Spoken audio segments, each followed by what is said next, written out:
Welcome back, lads, to another edition of Friday 13th YouTube channel. Today I've got a really interesting album review for you by a progressive rock band from Australia called Caligula's Horse. Well, I've just released their new album called Charcoal Grace. It's a very interesting album, lads, so check out this review.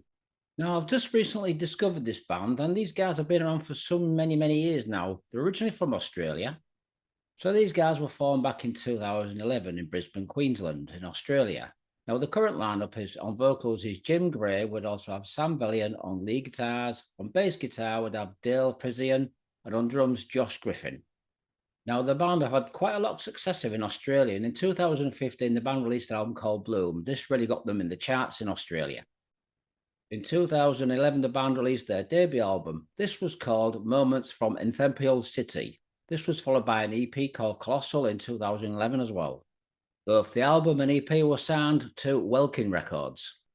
In 2013, the band released their second successful album. This was called The Tide, the Thief, and the River's End. Now, most of you guys out there maybe have this album. It wasn't long before Inside Out Records saw the potential in this band and signed them up for their next album, which was called Bloom, released in 2015, as I explained earlier on. Now, the band would release two more albums for Inside Out Records. The next album would be called Enchant in 2017. And this would be followed by the next album, Rise Radiance, which was released in 2020. Now, I have to be totally brutally honest with you guys. I've never actually heard this band before until their recent album, and I'm very impressed with the style of music. But this band really do have different styles of progressive rock and metal. It's kind of come across between, for me, a cross between Enchant, Evergrey, Devin Townsend, Opeth, a little bit of Porcupine Tree, and also the band Yes. So there's a good combination there of progressive rock and metal. And like I said, if you've heard this band before, you'll know exactly what to expect. For me, like I said, this is a great album. I've never heard this band before, and I'm very impressed for what I've heard for this album. There's also a hint of Pain of Salvation and maybe a little bit of Psychotic Waltz, just for the way they experiment with the songs and music. Now, I do think that this band have some fantastic ideas, and this album has a fantastic production. Like I said, it's a mixture of hard rock, progressive metal, and progressive rock, all mixed together, but it really does blend well. In places, some of this album is quite heavy, and in some places, it's quite melodic, but all in all, it really just gel well together.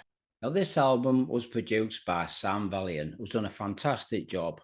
This album contains 9 songs, so I'm going to tell you what the song titles for this album. So we would open up the album with the following track, The World Beneath Me, followed by Gollum, Charcoal Grace Part 2, The World Without, Part 3, which is called Velegy. Fourth part is called Give Me Hell. Then we'd have Sails, The Storm Chaser, and the last song would be called Mute. It's a really interesting album, and the first song, The World Beneath Me, is an absolute fantastic opening track. It's got a real heavy detuned guitar sound, but really melodic progressive rock vocals. It's got a little bit of Porcupine Tree, Redemption, and also a band called Lalu in this song. It's very interesting, really well structured and put together. For a progressive rock and heavy metal band, it's really interesting to listen to. Like any progressive rock band, they'll come up with some fantastic ideas. Just to say, this is a fantastic opening song. So if you're going to check out this album, guys, please check out the first song on the album. Like I said, it's called The World Beneath Me. The next song, Gollum, certainly has a vibe of Evergrey. So if you do like the Evergrey vibe and tones, this is a fantastic song for you to check out. But it also has the heaviness of Porcupine Tree. Now, as we all know, Porcupine Tree are a fantastic band, and they're really big in the UK and Europe. This song also reminds me of a band called Whom Gods Destroy, another band sound to Inside Out. But it also reminds me of Sons of Apollo. The heaviness of both of those bands, but it's certainly not in the direction of Dream Theater. Next up is the song Prayer. This kind of reminds me of Yes and Kansas, the later side of progressive rock. If you are a fan of Kansas and Yes, this is a fantastic song for you. As I said, the next few songs is one song broke up into individual parts. Now, the next song is called Prayer. This is a little bit about like Yes and Kansas at the beginning, but it soon builds up into a more heavier song, but it's still well balanced. It's got a fantastic blend of progressive rock and progressive metal.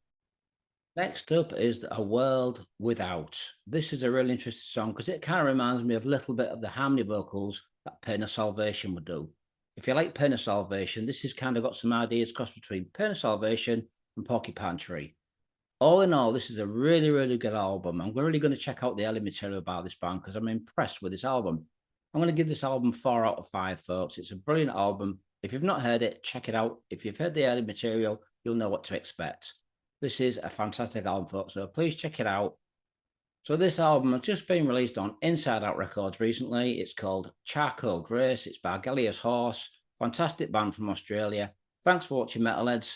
Please check out this album, support the band, and stay safe. Thanks for watching.